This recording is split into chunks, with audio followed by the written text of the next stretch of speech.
त्याग और तपस्या का दूसरा नाम है किसान। कृषि ही उसकी भक्ति है और कृषि ही उसकी शक्ति है। कृषि ही उसकी निद्रा है और कृषि ही उसका जागरण है।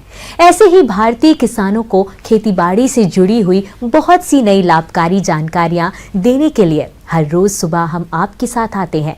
तो चलिए कार्यक्रम शुरू करने से पहले देखते हैं क्या है आज के अन्नदाता में। लकड़ी से सजावटी वस्तुएं बनाएं और घर की शोभा बढ़ाने के साथ कमाई अच्छी आए।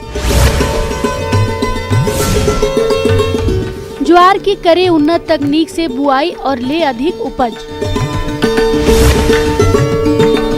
किसान भाइयों, आज के समय में खेती करने के साथ साथ अन्य व्यवसायों को भी अपनाना जरूरी है ताकि आपको अधिक आय मिल सके। आज हम आपको हिमाचल प्रदेश के ऐसे ही किसान राजेश कुमार से मिलवा रहे हैं जो खेती के साथ ही लकड़ी से विभिन्न तरह की सजावटी वस्तुएं बना रहे हैं। ये घर की शोभा बढ़ाने में तो सहायक है ही, इसके अलावा उन्हें बेचकर अच्छी आय भी कमा सकते हैं। तो ये किसान किस प्रकार से सजावटी वस्तुएं बना रहे हैं, आइए मिलते हैं इन्हीं से और जानते हैं कि ये किसान किस प्रकार से घर की शोभा बढ़ाने वाले वस्तुएं बना रहे हैं।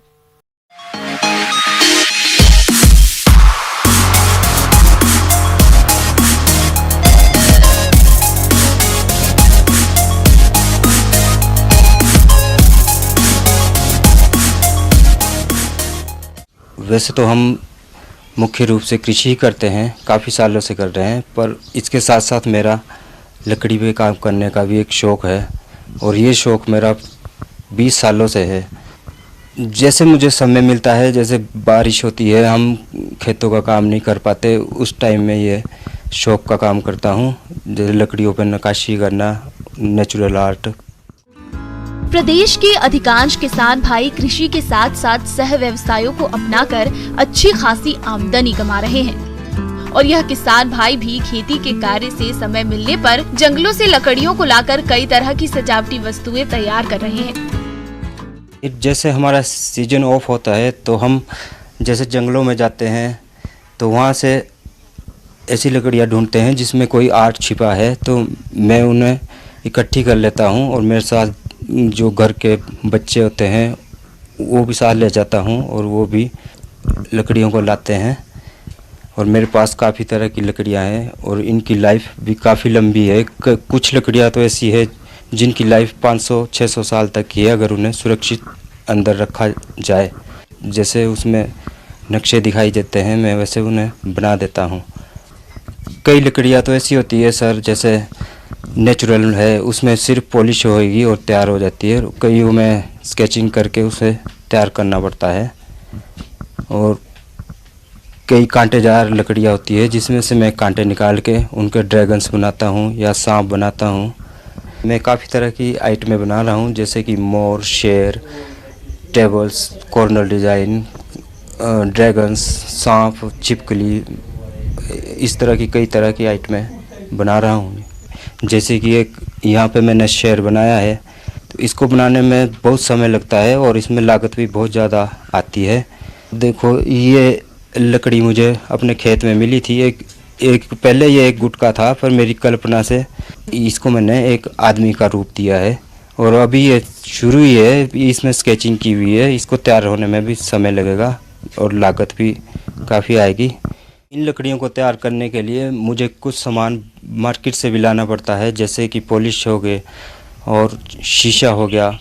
ऐसी कई तरह की चीज़ें हैं जो बाज़ार से पैसा देकर लानी पड़ती है, तब जाके कहीं ये चीज़ें तैयार होती है। मेरे पास 200 से ज़्यादा प्रोडक्ट हैं जिनमें मैं अभी काम कर रहा हूँ। जब ये बनकर तैयार होंगे तो मैं लोगों के सामने उन्हें पेश करूँगा, जिससे कि लोग उन्हें देख के खुश होंगे।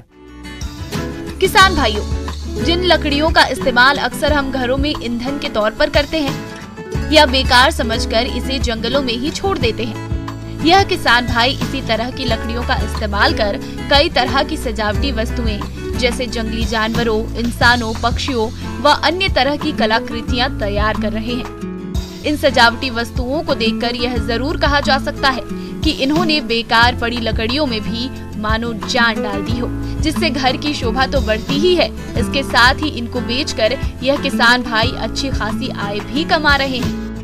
मेरा सर अपना ही एक म्यूजियम बनाने का इरादा था, पर बाद में जब मुख्यमंत्री ग्राम कौशल योजना के अंतर्गत एक स्कीम आई जिसके अंतर्गत मैंने इसमें काम किया, तो उन्होंने मुझे अपने साथ काम करने को कहा और इन्हें बेचने को भी कहा, जिसके अंतर्गत मैंने ये शुलनी मेले में कुछ अपने प्रोडक्ट बेचे भी है, जिससे मुझे कुछ आमदनी भी हुई है। इसके अलावा जैसे कोई ऑर्डर्स आ जाते हैं उनको भी तैयार कर देता हूँ, तो मुझे पैसा भी मिल जाता है थोड़ा।